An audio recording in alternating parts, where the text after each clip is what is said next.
कधीच नाही चुकणार तुमचे फेवरेट टीव्ही शोज झी5 सोबत, तेही एकदम फ्री। तुमच्याकडे थोडा वेळ आहे का? मला जरा महत्त्वाचं बोलायचं होतं तुमच्याशी। हाँ आहे वेळ, बोला काय बोलायचं? मी जाते इथून। का? माझा जॉब गेलाय। खरं तर किर्लोस्कर हाऊस मधून जाण्याची अजिबात इच्छा नव्हती माझी, पण माझा नाईलाज आहे।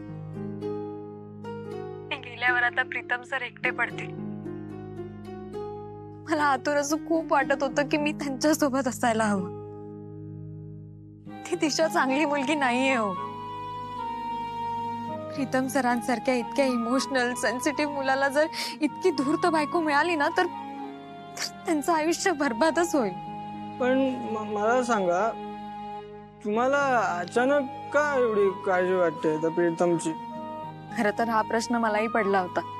मला आधी वाटायचं की प्रीतम सर माझे फक्त मित्र आहेत, पण आता जेव्हा मी त्यांच्यापासून दूर चालले तेव्हा मला कळतंय की ही फक्त मैत्री नव्हती।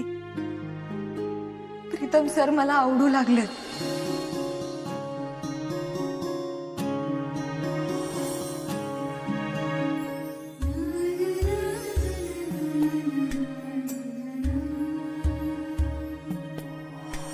त्यांना त्रास झाला की मला त्रास होतो, ते दुःखी असतील तर मी दुःखी असते, त्यांच्या यशात माझं सुख आहे। मी प्रीतम सरांच्या प्रेमात पडलीये।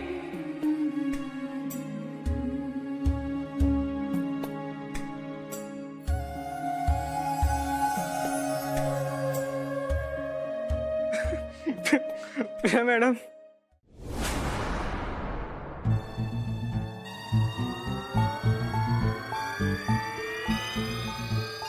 I love you too, Priya madam. I love you too.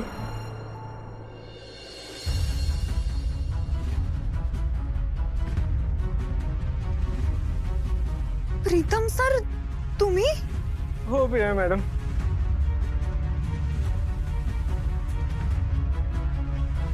तो किर्लोस्कर हाऊस मध्ये वावरणारा पण मीच आहे आणि तुमच्याशी असा फोनवर बोलणारा पण मीच आहे। मॅडम, किती वाट बघितली मी तुमच्या तोंडून हे सगळं ऐकायला। खूप खूप वाट बघितली, खूप। या मॅडम, पण आता तसं तुम्ही कुठे जायचं नाहीये। मी लगेच येतोय मी तिथे। फक्त माझी ना एक छोटीशी मीटिंग आहे, ती संपवून मी येतो। हा, तुम्ही तिथेच थांबा, कुठे जाऊ नका। आपण बोलू, सगळं सॉर्ट आउट करून टाकू, तुम्ही नका जाऊ। प्रीतम सर, तुम्ही ड्रिंक केलायत का? थोडीशी, एकदम थोडीशी। आपण मी थांबवणार, मी सगळं बंद करणार। ते आज ना मॅडम, ते दिशाचं भांड फोडायचंय मला। एकदा झालं ना की मी परत थांबवणार, प्रॉमिस। तुम्ही आता कुठेही जाऊ नका, मी येतो तुमच्याकडे। हा, मी येतोय। प्रीतम सर, काय करणार आहात तुम्ही? मी आलो, bye bye bye. Pritam sir, एक मिनिट थांबा। प्रीतम सर, सांगा ना।